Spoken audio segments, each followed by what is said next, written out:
Shri K M Antony, കുറ്റവിമുക്തനാക്കപ്പെട്ട ഒരു വ്യക്തി പോലീസിനെതിരെ ഹൈക്കോടതിയിൽ പോകണമെങ്കിൽ അത്രയും ആത്മവിശ്വാസത്തിൻ്റെ പുറത്തായിരിക്കില്ലേ ആ നിയമ പോരാട്ടം അദ്ദേഹം നടത്തുന്നത്? കാരണം തെളിവുകളില്ലാതെയാണ് തന്നെ അറസ്റ്റ് ചെയ്തത്, അത് മുൻകൂട്ടി തയ്യാറാക്കിയ ഒരു തിരക്കഥയുടെ അടിസ്ഥാനത്തിൽ എന്നൊക്കെ കൃത്യമായിട്ടുള്ള വാദങ്ങൾ നിരത്തി അങ്ങനെ ഒരു നിയമ പോരാട്ടത്തിന് പോവുകയാണെങ്കിൽ പോലീസ് കുറേ കൂടി ജാഗ്രത പുലർത്തേണ്ടതായിരുന്നില്ലേ? കുറേ കൂടി അവധാനതയോടെ ഈ കേസ് കൈകാര്യം ചെയ്യേണ്ടതായിരുന്നില്ലേ? കാരണം അന്നത്തെ DGP പോലും കഴിഞ്ഞ ദിവസം നമ്മുടെ ഈ ഫ്ലോറിലിരുന്ന് തന്നെയാണ് പറഞ്ഞത്, അന്നേ തെളിവുകൾ ഉണ്ടായിരുന്നില്ല, പക്ഷേ പോലീസിലെ ഉന്നത തീരുമാനിച്ചതുപോലെ കാര്യങ്ങളൊക്കെ നടന്നു എന്ന് പോലീസ് തന്നെ പറയുന്നു. മാത്രമല്ല, ഒരു മുൻ DGP, വിരമിച്ചൊരു DGP പറയുകയുണ്ടായി, അന്ന് ഈ രാഷ്ട്രീയ നേതൃത്വവുമായിട്ട് സംസാരിച്ച സമയത്ത് അവർക്ക് ഈ കാര്യങ്ങളൊക്കെ അറിയാം, പക്ഷേ അന്ന് ഇതൊരു സെൻസേഷണൽ കേസായതുകൊണ്ട്, മാത്രമല്ല സ്ത്രീകളോടൊപ്പമാണ് എന്നൊക്കെ കാണിക്കാൻ വേണ്ടി അങ്ങനെ ഒരു അറസ്റ്റിലേക്ക് പോയി എന്ന് അവരും വിളിച്ചു പറയുന്നു. പോലീസിലെ ഉന്നതരാണ് ഇതെല്ലാം വിളിച്ചു പറയുന്നത്. ഇപ്പം നോക്കൂ, കേരള പോലീസ് ഈ രീതിയിൽ രാഷ്ട്രീയവൽക്കരിക്കപ്പെട്ടോ അല്ലെങ്കിൽ കേരള പോലീസ് ആരുടെയൊക്കെയോ താല്പര്യത്തിൻ്റെ പുറത്താണ് അന്വേഷണം നടത്തുന്നത് എന്നൊക്കെയല്ലേ ഇപ്പം മനസ്സിലാക്കേണ്ടി വരുന്നത്? അങ്ങനെ പൂർണ്ണമായിട്ട് നമ്മൾ അങ്ങനെ കരുതേണ്ട കാര്യമില്ല. കാരണം ഈ രണ്ടും പറഞ്ഞ, ഈ മുൻ DGP പറഞ്ഞതും അതുപോലെ തന്നെ ഈ അന്വേഷണത്തിന്റെ കാര്യങ്ങളെ സംബന്ധിച്ചുള്ളതും ഒക്കെ ഞാനും കേട്ടതാണ്, ഞാനും മനസ്സിലാക്കിയിട്ടുണ്ട്. പിന്നെ കുറച്ചുകൂടെ കുറച്ചുകൂടെ സൂക്ഷ്മതയോടുകൂടി അന്വേഷണം നടത്തേണ്ടതായിരുന്നു എന്ന് ചോദിച്ചു കഴിഞ്ഞാൽ അതിനകത്തൊരു അപാകത എന്ന് പറയാൻ പറ്റില്ല. പക്ഷേ ഇതിനകത്തൊരു കാര്യം എന്ന് പറയുന്നത്, ഇപ്പം ഈ പറഞ്ഞ ദിലീപും അദ്ദേഹത്തിന്റെ അഭിഭാഷകനും അദ്ദേഹത്തോട് ചേർന്ന് നിൽക്കുന്ന ആൾക്കാരും വളരെ ശക്തമായിട്ട് തന്നെ ആ രീതിയിൽ, അതായത് ഒരു ദിലീപിനെ പ്രതിയാക്കിയത് ഒരു ഗൂഢാലോചന അല്ലെങ്കിൽ ഏതെങ്കിലും രീതിയിലുള്ള ഒരു മനഃപൂർവ്വമാണ് എന്നുള്ള രീതിയിലേക്ക് പോകുന്നുണ്ട് എങ്കിൽ അവർക്ക് മതിയായ അല്ലെങ്കിൽ അതിന് വിശ്വാസം നൽകുന്ന രീതിയിലുള്ള തെളിവുകൾ ഉണ്ടായിരിക്കാം ഒരു പക്ഷേ.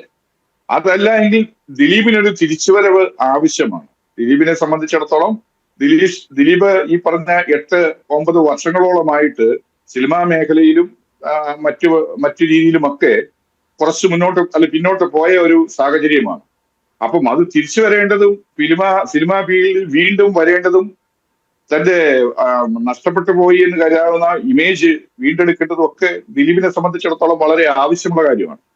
അപ്പം എന്താണ് അതിന്റെ കാരണങ്ങളെന്ന് എനിക്ക് വ്യക്തമായിട്ട് ഇപ്പോൾ പറയാൻ പറ്റില്ല. പക്ഷേ ഈ അന്വേഷണ ഉദ്യോഗസ്ഥര് എത്രമാത്രം തെളിവുകൾ ശേഖരിച്ചു, അതിനെ കോടതി എത്രമാത്രം അഡ്മിസിബിൾ ആയിട്ട്, അതായത് കോടതിക്ക് സ്വീകരിക്കാൻ പറ്റുന്ന തെളിവുകളായി സ്വീകരിച്ചിട്ടുണ്ട് എന്നുള്ളത് വിധി ന്യായം വരുമ്പോൾ അല്ലെങ്കിൽ ജഡ്ജ്മെന്റ് ഇനിയിപ്പോ വെള്ളിയാഴ്ച വരുമ്പോൾ മാത്രമേ നമുക്ക് അതിനെ സംബന്ധിച്ചുള്ള വിവരങ്ങൾ പുറത്തു പറയാൻ പറ്റുള്ളൂ. അതല്ലാതെ നമ്മള് ഇപ്പൊ ജഡ്ജിയെ സംബന്ധിച്ചോ അല്ലെങ്കിൽ ജഡ്ജിയുടെ നിഷ്പക്ഷതയോ അല്ലെ നീതിബോധമോ അതിനെപ്പറ്റി ഒന്നും ഒരു സംശയവുമില്ല. കാരണം അതൊക്കെ പൂർണ്ണമായിട്ടുള്ള രീതിയിലാണ് നടന്നിരിക്കുന്നത് തന്നെയാണ് ഞാൻ കരുതുന്നത്. അങ്ങനെ കരുതാൻ പാടുള്ളൂ എന്ന് തന്നെയാണ് ഞാൻ പറയുന്നത്. അപ്പം ദിലീപിന് കേസിന് പോകാൻ പറ്റും. ദിലീപിനെ വെറുതെ അല്ലെങ്കിൽ വ്യാജമായിട്ട് ഒരു കേസിൽ ഉൾപ്പെടുത്തി. അപ്പൊ മുമ്പ് അഡ്വക്കേറ്റ് പെരുമന പറഞ്ഞതുപോലെ തന്നെ അങ്ങനെയുള്ള ചില കാര്യങ്ങളും തെളിവുകളും ഒക്കെ അവരുടെ പക്ഷത്ത് ഉണ്ടാവാം. അതുണ്ടെങ്കിൽ അവർ ലിറ്റിഗേഷനല്ലേ, കോടതിയിൽ പോകാനുള്ള സ്വാതന്ത്ര്യം ആർക്കുമുണ്ട്. പിന്നെ ഇതിൽ കേസിലെ ഫൈനൽ ജഡ്ജ്മെന്റ് അല്ല ഇപ്പൊ വന്നിരിക്കുന്നത്. പിന്നെ ഹൈക്കോടതിയും സുപ്രീം കോടതിയും ഉണ്ട്. അവിടെയും ഈ കാര്യങ്ങൾ വിലയിരുത്തപ്പെടേണ്ടതുണ്ട്. ഇപ്പൊ മുമ്പേ പല്ലിശ്ശേരി പറഞ്ഞതുപോലെ ഡിജിറ്റൽ എവിഡൻസ് വേണ്ടുവോളം ഉണ്ട് എന്നൊരു മാധ്യമ പ്രവർത്തകൻ പറയുമ്പം ആ മാധ്യമ പ്രവർത്തകന്റെ കാഴ്ചപ്പാടിലുള്ള ഡിജിറ്റൽ എവിഡൻസ് കോടതിക്ക് അഡ്മിസിബിൾ ആണോ? എവിഡൻസ് ആക്ട് പ്രകാരം അല്ലെ തെളിവ് നിയമപ്രകാരം കോടതിക്ക് സ്വീകരിക്കാൻ പറ്റുന്ന തെളിവുകളാണോ? അതിന് കുറച്ച് മാനദണ്ഡങ്ങളുണ്ട്. അതിന്റെ പരിധിയിൽ ഉൾപ്പെടുന്നതാണെങ്കിൽ മാത്രമേ ആ തെളിവുകൾ കോടതിക്ക് സ്വീകരിക്കാൻ പറ്റൂ. തെളിവുകൾ ഉണ്ടാവും. നമുക്കിപ്പം പൊതുവിൽ ഇപ്പം അതിജീവിതയ്ക്ക് നീതി കിട്ടിയില്ല എന്ന് പറയുന്നുണ്ട്. അത് അതിജീവിതയ്ക്ക് നീതി കിട്ടിയില്ല എന്ന് പറഞ്ഞാൽ ദിലീപിനെ വെറുതെ വിട്ടു എന്നുള്ള ഒരു കാരണത്താലായിരിക്കാം ഒരുപക്ഷെ അങ്ങനെ പറയുന്നത്. അതല്ലെങ്കിൽ തന്നെ ഇതിൽ 6 പ്രതികളുണ്ട്. 6 പ്രതികളെ അവരെ അർഹിക്കുന്ന രീതിയിലുള്ള ശിക്ഷയാണ്. അതാണ് അത്തരം വാദമുയർത്തുന്നവർക്കൊരു മുൻവിധിയുണ്ട് ശ്രീ ആന്റണി. അത്തരം വാദമുയർത്തുന്നവർക്കൊരു മുൻവിധിയുണ്ട്. ഇപ്പൊ പോലീസിനും അങ്ങനെ ഒരു മുൻവിധി ഉണ്ടായിരുന്നോ? മുൻവിധിയോടെ ആയിരുന്നല്ലോ സ്പെഷ്യൽ ഇൻവെസ്റ്റിഗേഷൻ ടീമിന്റെ അന്വേഷണം. മാത്രമല്ല പ്രോസിക്യൂഷനും കൈകാര്യം ചെയ്തത് അതേ ആ ഒരു തിരക്കഥ വെച്ചുകൊണ്ട് തന്നെയല്ലേ ഈ കേസിനെ മുന്നോട്ട് കൊണ്ടുപോയത്? അല്ലാതെ ആ കാര്യം ഇപ്പോഴല്ലേ നമ്മൾ പറയുന്നത്. ജഡ്ജ്മെന്റ് വന്നു, മറ്റേ ദിലീപിനെ പ്രതി ചേർക്കണം, ദിലീപിനെ ശിക്ഷിക്കണം എന്ന അജണ്ട ആർക്കും ഉണ്ടായിരുന്നില്ലേ? ഇല്ലാന്ന് പറയാൻ പറ്റുമോ? അല്ല, അങ്ങനെ നമ്മൾ കൃത്യമായിട്ടോ അല്ലെങ്കിൽ തീർത്ത് നമുക്ക് പറയാൻ പറ്റില്ല. ഇത് ഈ പൾസർ സുനിയും പിന്നെ മറ്റ് 5 പേരും ചേർന്ന് നടത്തിയ അവരുടേതല്ലാത്ത ഒരു കുറ്റകൃത്യം പോലെയാണ് സാമാന്യ രീതിയിലുള്ള ഒരു മനുഷ്യൻ ചിന്തിക്കേണ്ടതുള്ളൂ. ആ പൊതുജനവും എല്ലാം ആൾക്കാരും അങ്ങനെ തന്നെയാണ് ചിന്തിക്കുന്നത്. അപ്പൊ അത് ആരായിരിക്കാം എന്നുള്ളതിൽ ചിലപ്പോൾ ഉള്ള ചോദ്യത്തിൽ ആദ്യം ഉത്തരം വരുന്നത് ദിലീപോ അല്ലെങ്കിൽ ദിലീപിനോട് ബന്ധപ്പെട്ടവരോ എന്നുള്ള നിലയ്ക്കായിരിക്കാം. പക്ഷെ ഇതിന്റെ വിശദമായിട്ടോ അല്ലെങ്കിൽ ഇതിനെ സമഗ്രമായിട്ടോ പല രീതിയിൽ ഇതിന് പല ആംഗിൾ കാണും. അതുകൊണ്ടാണല്ലോ അയാൾ ആ സമയം കുറ്റകൃത്യം ചെയ്തുകൊണ്ടിരിക്കുന്ന സമയം തന്നെ ഇത് ആരുടേതാണെന്ന് അറിയാമല്ലോ, അല്ലെങ്കിൽ ഈ കൊട്ടേഷൻ ആരുടേതാണെന്ന് അറിയാമല്ലോ എന്നാണ് പറയുന്നത്. അപ്പൊ അതിന് 2 രീതിയിലുള്ള ഒരർത്ഥമുണ്ട്. ഇത് ആരുടേതാണെന്ന് നിങ്ങൾ അറിയോളൂ എന്ന് പറഞ്ഞു കഴിഞ്ഞാൽ അത്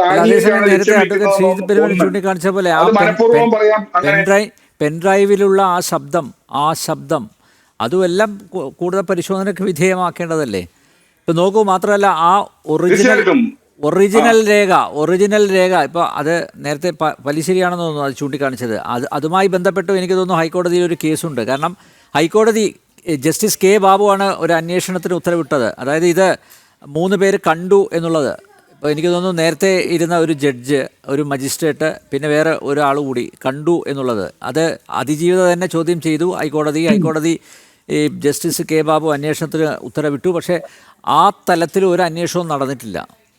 അതായത് അത് മിസ്യൂസ് ചെയ്തു എന്നുള്ളത്. ഈ ദൃശ്യങ്ങൾ അവർ കണ്ടു, കാണാൻ പാടില്ലാത്തവരൊക്കെ കണ്ടു. ഈ കേസുമായി ബന്ധപ്പെട്ടവർ കാണട്ടെ, കുഴപ്പമില്ല. പക്ഷെ അല്ലാത്തവർ കണ്ടു എന്ന് പറഞ്ഞാൽ അതിജീവിത തന്നെ കോടതിയെ സമീപിച്ചപ്പോൾ അങ്ങനെ ഒരു അന്വേഷണത്തിന് നിർദ്ദേശം നൽകിയെങ്കിലും ആ അന്വേഷണം എവിടെയും എത്തിയിട്ടില്ല. ഞാൻ മനസ്സിലാക്കുന്നത് തുടങ്ങിയിട്ട് പോലും ഇല്ല എന്നുള്ളതാണ്. അപ്പോൾ അതിലെല്ലാം എന്തൊക്കെയോ തിരിമറികളൊക്കെ നടന്നിട്ടുണ്ട് എന്ന് വേണ്ടേ സംശയിക്കാൻ. ഇത് ഞാൻ പറഞ്ഞത് കാരണം ഒറിജിനൽ ഇതുവരെ എത്തിയിട്ടില്ല, രേഖ കണ്ടെത്തിയിട്ടില്ല. പക്ഷേ ഇതിൽ പെൻഡ്രൈവിലുള്ള ആ ശബ്ദം അത് പരിശോധിക്കേണ്ടതല്ലേ? അത് ആരുടേതാണ്? ആ ഒരു ഫീമെയിൽ വോയിസ്, ഇതെല്ലാം പരിശോധിക്കേണ്ടതല്ലേ? അല്ല, എല്ലാം പരിശോധിക്കുക തന്നെ വേണം. ഇപ്പൊ ഈ പറഞ്ഞ പെൻഡ്രൈവില് കോടതിയിൽ ഹാജരാക്കി കൊടുത്ത ആ പെൻഡ്രൈവില് എന്താണ് നടക്കുന്നത്, പിന്നെ കോടതിയിലാണ് നടക്കുന്നത്.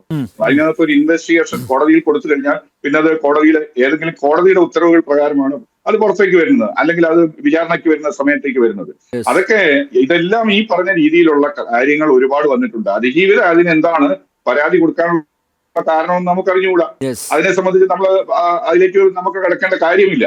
കാരണം അത് കോടതി നടപടികളിലൂടെ വന്ന് കോടതിയുടെ കസ്റ്റഡിയിലുണ്ടായിരുന്ന കാര്യങ്ങളാണ്, അല്ലെങ്കിൽ കോടതിയിൽ പോലീസ് ഏൽപ്പിച്ചിട്ടുള്ളതാണ്. അപ്പൊ അതൊക്കെ അങ്ങനെയുള്ള കാര്യങ്ങൾ, ഒരുപാട് കാര്യങ്ങൾ ഇതിനകത്ത് വന്നു. ഇതില് വിവാദങ്ങൾ ആരംഭം മുതൽ തന്നെ ഈ കേസിലുണ്ട്. വിവാദങ്ങളുടെ പിന്നാലെ സഞ്ചരിക്കുമ്പോൾ ഞാൻ മുമ്പ് പറഞ്ഞതുപോലെ ഒരു അന്വേഷണ ഉദ്യോഗസ്ഥനെ സംബന്ധിച്ചുള്ളത് കൃത്യമായ പ്ലാനിങ്ങോട് കൂടി വേണം ഈ കേസിന്റെ അന്വേഷണം കൊണ്ടുപോകാൻ. അതിനുള്ള ഒരു പരിചയ സമ്പന്നതയോ അതല്ലെങ്കിൽ ഒരു പക്വതയോ പ്രകടിപ്പിച്ചിട്ടുണ്ടോ എന്ന് എനിക്ക് അറിഞ്ഞുകൂടാ. കാരണം പിന്നെ ആവശ്യമുള്ളതിനും ഇല്ലാത്തതിനും ഒക്കെ ആരോപണങ്ങൾ പലതും പറയുന്നു. ഇപ്പൊ അപായപ്പെടുത്താൻ ശ്രമിച്ചു എന്നുള്ള പരാതിയുണ്ട്. അത് ശരിയാണോ ഇല്ലയോ എന്ന് അറിയില്ല. മുമ്പ് പറഞ്ഞതുപോലെയാണെന്നുണ്ടെങ്കിൽ അതിന്റെ സമയവും ഡേറ്റും തീയതിയും ഒന്നും ശരിയല്ലെങ്കിൽ അതൊക്കെ എന്താണെന്നുള്ളതും ഇനിയും ഒരു അന്വേഷണം അല്ലെങ്കിൽ അതിന്റെ കാര്യങ്ങൾ മനസ്സിലാക്കി വ്യക്തമാക്കേണ്ടതായിട്ടുണ്ട്. നമ്മൾ അതിലേക്കൊന്നും കടക്കേണ്ട കാര്യമില്ല. ഇപ്പം ദിലീപിനെ വെറുതെ വിട്ടത് കൊണ്ട് മാത്രം ഇതിനകത്തെ പ്രശ്നങ്ങൾ തീരുന്നില്ല. ഇനിയും ഒരു അപ്പീൽ കോടതികൾ 2 ഉണ്ട്. അത് കോടതി ഏത് രീതിയിലാണെങ്കിൽ എവിഡൻസിനെ എങ്ങനെയാണ് അതിനെ അക്സെപ്റ്റ് ചെയ്യുന്നത് എന്നുള്ളതോടെ നമ്മൾ നോക്കിയെങ്കിൽ മാത്രമേ പറയാൻ പറ്റുള്ളൂ. അല്ലാതെ നമ്മൾക്കിപ്പം ദിലീപ് ഇവർക്കെതിരായിട്ടൊരു മലീഷ്യസ് പ്രോസിക്യൂഷനോ അങ്ങനെയുള്ള ഒരു നടപടിക്കോ പോകുന്നുണ്ടെന്ന് കരുതി അതിന്റെ പേരിൽ നമ്മൾ അത്ര വിഷയമാക്കേണ്ട കാര്യമില്ല. വരട്ടെ, പോലീസ് ഉത്തമ വിശ്വാസത്തിൽ ചെയ്തിട്ടുള്ള കാര്യങ്ങളായത്. എല്ലാവർക്കും ന്യൂനത പറ്റും. ഇപ്പൊ ഈ പറഞ്ഞതുപോലെ ഞാനൊരു കുറ്റകൃത്യം ചെയ്യുകയാണ്, എന്റെ തെളിവുകൾ മുഴുവൻ ഉണ്ട് എന്ന് പറഞ്ഞ് ഒരു കുറ്റവാളിയും കുറ്റകൃത്യം ചെയ്യില്ല. കാരണം തെളിവുകൾ ശേഖരിച്ച് അല്ലെങ്കിൽ കുറ്റകൃത്യത്തിനോട് ബന്ധപ്പെട്ട് തെളിവുകൾ ശേഖരിച്ചെടുത്ത് വരേണ്ടത് പോലീസിന്റെ കടമയാണ്. പലപ്പോഴും അതിൽ പോരായ്മകൾ സംഭവിക്കാം. എന്ന് പറഞ്ഞാൽ തെളിവുകൾ ലഭിക്കാത്ത അവസരം വരും. അപ്പൊ അങ്ങനെ തെളിവുകൾ നശിപ്പിക്കപ്പെട്ടതോ മാറ്റിവെക്കപ്പെട്ടതോ അല്ലെങ്കിൽ പോലീസിന് കടന്നു ചെന്നാൽ ചില പറ്റാത്തതായ മേഖലകളിൽ തെളിവുകൾ കാണും. തെളിവുകൾ ഉണ്ടെന്ന് നമ്മൾ പറഞ്ഞാൽ പോരാ. പോലീസിന് അതിനൊരു പരിധിയുണ്ട് ഈ കാര്യത്തിൽ. കാരണം ഇതെല്ലാം സൂക്ഷ്മമായ കോടതികളുടെയും നിയമത്തിന്റെയും അഭിഭാഷകരുടെയും ഒക്കെ നിരീക്ഷണത്തിൽ നിൽക്കുന്ന ഒരു അന്വേഷണമാണ്. അപ്പൊ പോലീസിന്റെ പരിമിതികളെ നമ്മൾ ആ രീതിയിൽ തന്നെ കണ്ടേ നോക്കൂ.